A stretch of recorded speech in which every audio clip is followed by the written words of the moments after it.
Hey everyone, VT Matty here. I aim coach the #1 rifler in North American Counter-Strike, the one and only EliGE.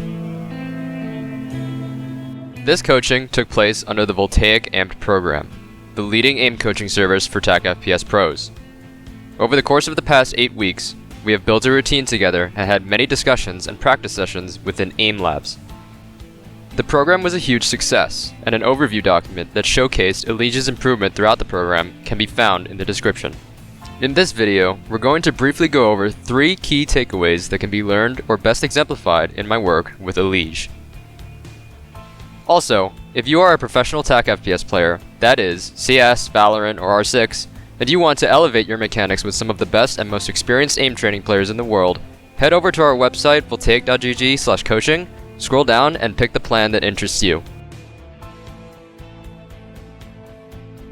The first big takeaway that aimers can learn from EliGE's aim training progress, especially in the Amped program, is that scenarios that feature changing conditions and apply pressure translate extremely well into in-game aiming. By scenarios with changing conditions, we mean the kinds of aim lab tasks that have scaling difficulty mid-run. Tasks like VT Cluster Shot for Adaptive, VT Miniphase Valorant, and VT Pulse Shot. Admittedly, a commonly overlooked weakness in aim training exists with scenarios that involve very static challenges.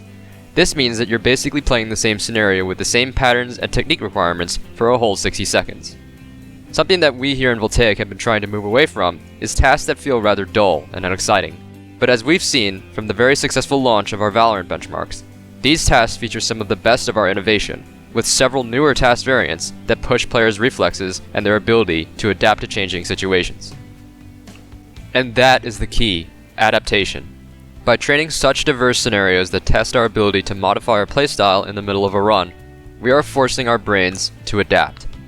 Aiming situations that you encounter in-game will unlikely be static. If your opponents can learn to adapt their playstyle on the fly, that means you need to do so as well, and that includes your aim. Scenarios that make things harder for you as you play can be really beneficial. If you haven't already, please check out our Valorant benchmarks and play some of the more unique scenarios. The second key point is that raw speed is important, but it needs to be supported by strong fundamentals.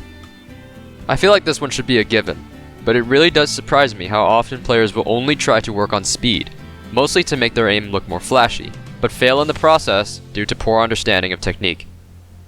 Speed without good accuracy is one thing, but speed without proper understanding of aiming technique will also get you nowhere. One of EliGE's mechanical strengths is the sheer speed that he can aim at, in both the Aim Trainer and Counter-Strike. But when we pushed for improving speed in our practice sessions, we made sure to do it within the confines of good technique. One of the examples of this was 1-while-2-target auto-balance. The issue we were trying to address was overflicking, which can be due to both poor tension management and drastic speed. When we first tried this scenario, we found that there was a tendency to flick with pure speed, and it often led to a shaky landing. Over the next few sessions working with this task, we learned how to preserve the snappy quality of our flicks, that is our strength, while having a smooth and fluid transition into a tracking motion on each target.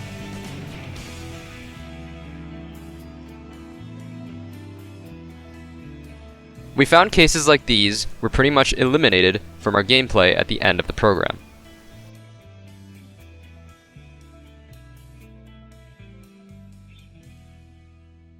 So TAC FPS players, speed is important.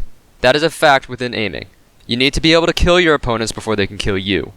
But purely working on speed without mentally grasping what you need to do to control that higher speed will stagnate your improvement. So think about technique. Think about tension management and in which parts of your arm you feel the tension the most. Don't just blindly push. The third and final takeaway is that there is no point at which improvement within aim training ends. That's right, it doesn't matter if you are VT Masters, VT GM, or VT Nova Plus. There is still improvement beyond that. I'm Celestial Complete, and I hold the max rank in nearly every prevalent aim benchmark. And I'm still improving. I'm still learning.